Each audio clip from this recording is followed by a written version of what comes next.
I grew up in a very safe place, a small suburban town, relatively no or little to no crime rate.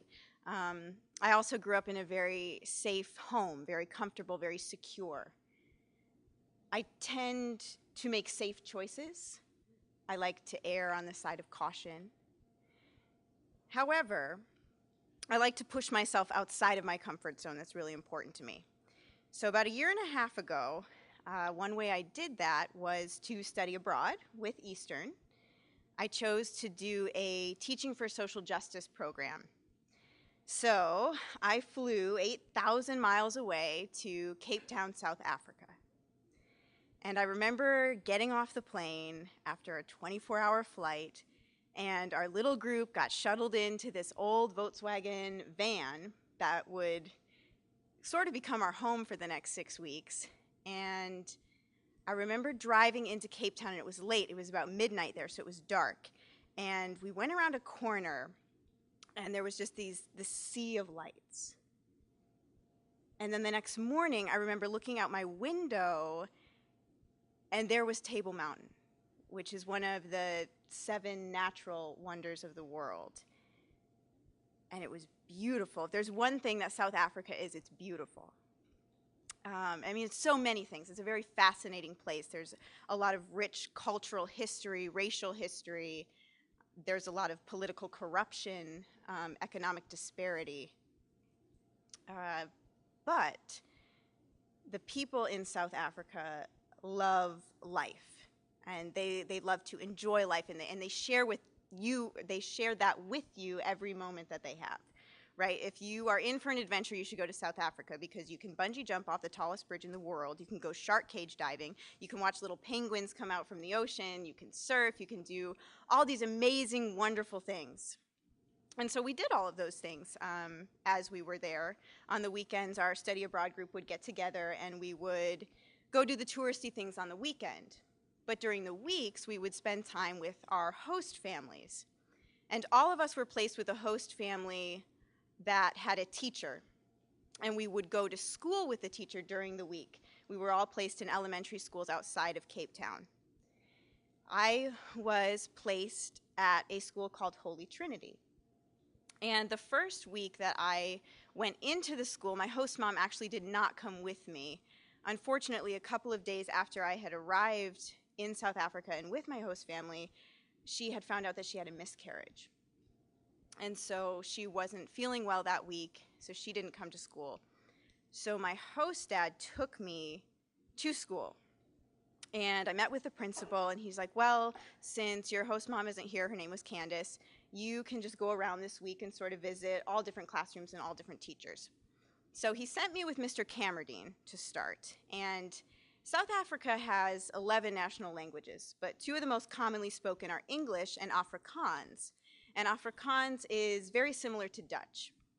And so at this school, there were classes that were taught in English and classes that were taught in Afrikaans. Now, Mr. Camerdine taught an Afrikaans class.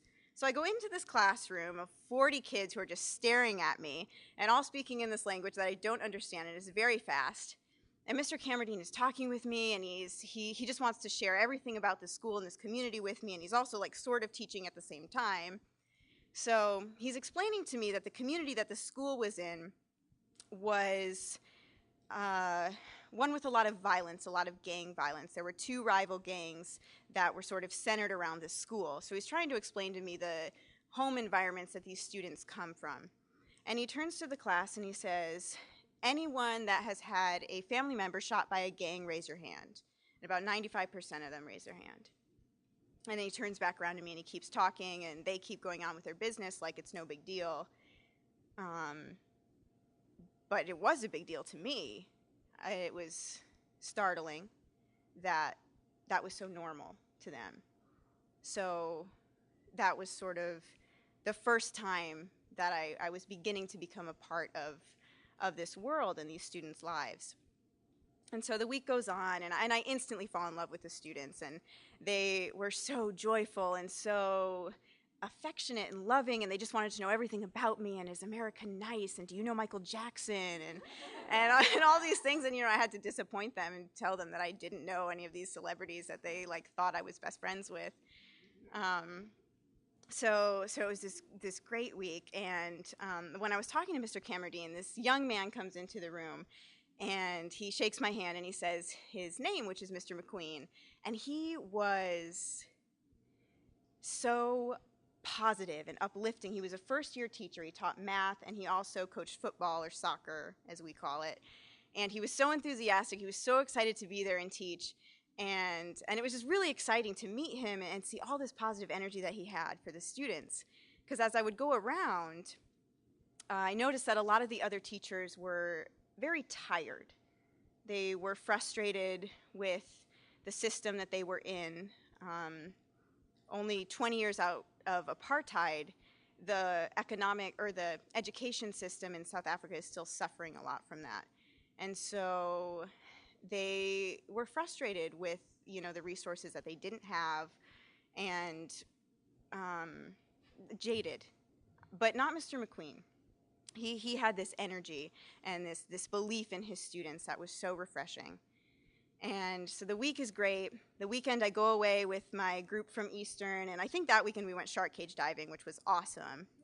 And so I'm super excited. We get back on Sunday, and my host family is having tea, and they have a friend over, and my host mom says, Monica, we have some sad news.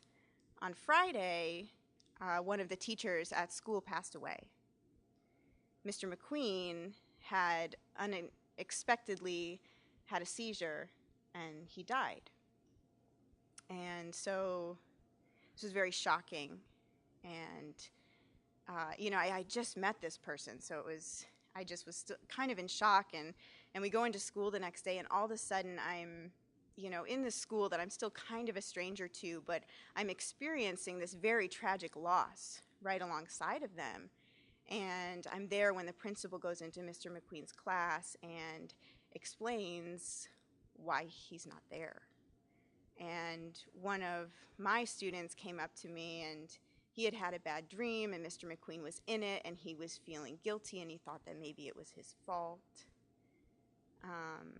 And it was a Catholic school, so there was a mass for Mr. McQueen at the end of the week, and all week the children were preparing, choir songs to sing and all of these things. And there were 2 students of Mr. McQueen's that went to his grandfather's house, which is where Mr. McQueen stayed. And they went to his house after they found out that he died, and they asked if they could go in his room. And the grandfather said that was okay. So they went into Mr. McQueen's room, and they put on his shirts, and they put on his ties,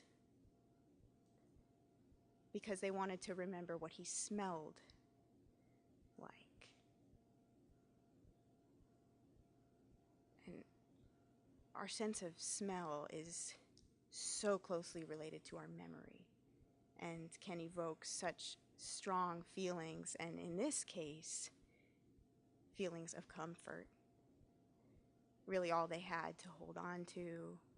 And in that moment, his scent was enough to make them feel safe. Safe from the bullets that fly past their windows every day, safe from the abuse that they will and have already endured, safe from the fear of their future, and safe from their pain and the loss and the grief that they were experiencing. And these kids are no stranger to loss, but it is rare for them to have someone that believes in them and believes in their future, which is what Mr. McQueen was.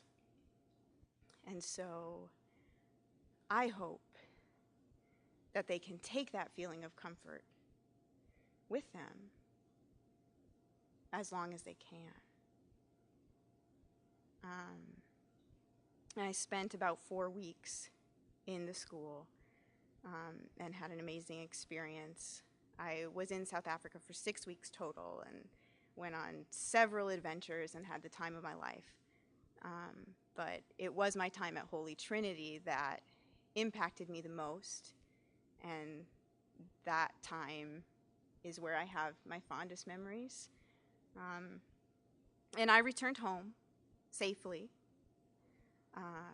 but not without a newfound appreciation for my own security and a will to create safe places for those who have none. Thank you.